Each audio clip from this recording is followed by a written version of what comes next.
Artemis was born as the daughter of Zeus and Leto. When she was a baby, she incurred Hera's anger because she was Leto's daughter. She has had a brave and independent spirit from the moment she was born.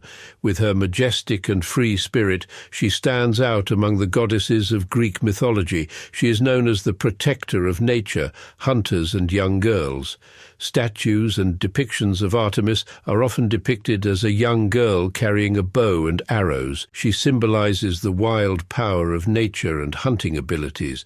Artemis is said to hunt with deers, wolves, and bears. These wild animals, identified with her, benefit from Artemis's power to maintain the balance of nature. Her loyalty, freedom, and strength were an inspiration to women of antiquity. Additionally, the Temple of Artemis in Ephesus is considered one of the 7 wonders of the ancient world and is an expression of deep respect for Artemis.